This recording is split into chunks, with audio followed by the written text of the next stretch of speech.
Hey, I'm Zach Cooper, your Splinter Cell community developer. I'm joined, amongst other people, by Jeff Eleanor, level design director on Spies vs. Mercs. Jeff, we are playing Spies vs. Mercs Blacklist, and what that is exactly is 4 versus 4. We know that much. Can you maybe give us some details as to how this differs from the Spies vs. Mercs Classic, which we've previously shown off? All right, well, this is Blacklist Edition. So for starters, we got more people in the game. We're playing 4 people versus 4 people. And in Blacklist mode, it is really about the different relationships between the presets and the classes and the different loadouts that you can have and carry into the game. It tends to be a little faster paced with more people as well. All right, so now how does it work exactly in terms of the general approach to Spies versus Mercs? I mean, you know, we've got Spies in third-person perspective, we've got Mercs in first-person, but what does that exactly mean for the player experience? Obviously, they're very, very different. So as a mercenary, you're searching the environment. Well, I'm going to die here. Your job is to use what you're good at, which is shooting and you know, sort of the insane damage that you can provide. As a spy, you have the third-person experience, so you can see the environment and use it to your advantage. Now we're looking at your screen right now. You're in the respawn screen. As you can see, you're about to come back to life.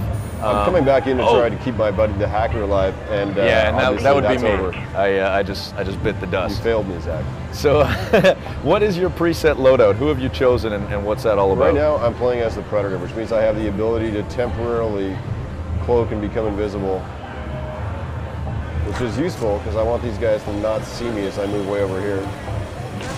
But now you're not obviously completely invisible when you've got your digital ghillie suit intact. That's correct. What are the weaknesses when you do use that? Well, the digital ghillie suit lets me become largely invisible for a short period of time, and also if enemies have the disruptor power or anything that affects my electrical abilities at all, they'll be able to make me visible. Okay, now we just saw you just initiated the hack. What are the general philosophies or good quality strategies that you should stick to when you are specifically the hacker? Uh-oh. As the hacker, my main thing is I don't want to go near the enemy. Oh boy! You know, I only want to engage when absolutely necessary, and my role is to stay alive inside the zone. So now, when you are on the Spies team, you've initiated a hack. So when they spot me, like right there, I'm gonna try and get out of dodge. Whereas I've EMP'd these. I almost took out both of them. I threw an EMP, which disables all electrical equipment, and then I had the opportunity to try and take them both out, but I was unable to. Right now, they're up above me. I'm using my sonar goggles to kind of know where they are. There's a third Merc coming in, so somebody just saw me. So I realize now that this isn't going to be quite as easy as I had hoped as far as concentrating on the game while interviewing you, Jeff Eleanor, level design director. But I am going to drop down and kill this Merc right here, which you can't see because we're watching Jeff's screen. So what we're doing right now is we're trying to support the hacker. And you indeed are the hacker still, Jeff, and you can see at the top of the screen that we are at 88%, upwards at 90. And I could run around as I did as a decoy, try and you know, generate a little attention away from the hacker, because all you basically need to do, correct me if I'm wrong, is sit pretty until that hack is complete, like is the case. Exactly. At this point, you know, we got close for a minute there, and Merc got close to me and spotted me, but basically, what I'm doing is not being where he expects me to be. I'm going to take this guy out using the death from above. And death from above is really one of the hallmarks of the Spy's strength. If a Merc walks directly underneath you, you can drop down on him and kill him exactly the same way you can in the single-player game. As I was just able to do, and now I'm going to initiate a hack. All right, so where are we exactly? What is this level? What's it all about? And talk to us about some of its features. We're playing in the particle accelerator, which is basically supposed to be like a scientific research facility, and you know, sort of the kind of place that you know, these guys aren't really supposed to be playing in.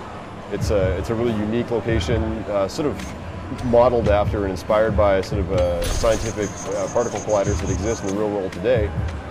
And, oops, excuse me while I hide. Whoa, whoa. Oh boy. Oh, tried to rush a Merc head on. Yeah, I'm in Always a bad trouble idea. here. I'm the hacker, and I got like 3 Mercs bearing down on me. Right. So talk to us about what we're seeing there in your respawn screen. As the respawn camera, on the spy team, I can switch between my teammates and see what they're doing. Oh boy. Oh boy. So for example, I can see that you as the hacker are failing me. And now there's going to be that brief window, the 14 seconds, for the spies to restart the hack. But there's a lot of Mercs in that area. And it is worth noting that that's basically the exact same amount of time to respawn. So now that you can see directly affects the kind of core philosophies in terms of Spies versus Mercs, where I'm try and move around these guys. You know, it's not stealth advantage. It's not necessarily about getting kills. It's about completing the objective and really just staying alive.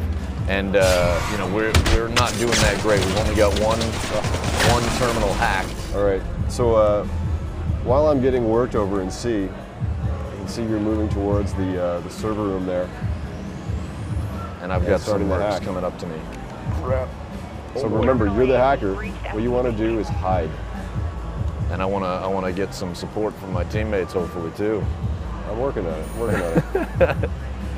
Oh boy. Particle Accelerator has all these great routes for the spy up in high areas of the map.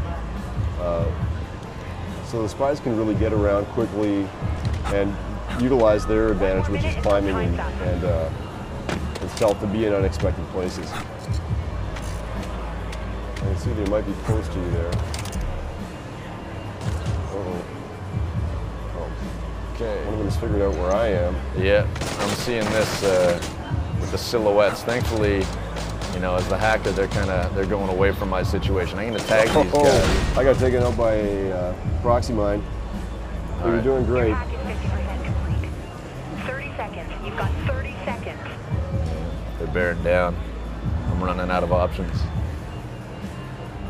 Oh, that's not at all what I wanted to do. Remember, you can climb up high on top of things, be in unexpected places.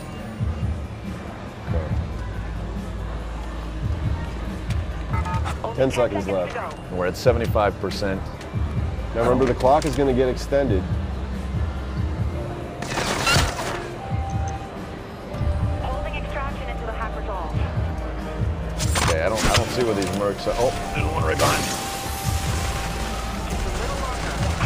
I'm trying to be as distracting as possible right now. Okay, we're all in the same spot. This is good. We're at 99%. Boom.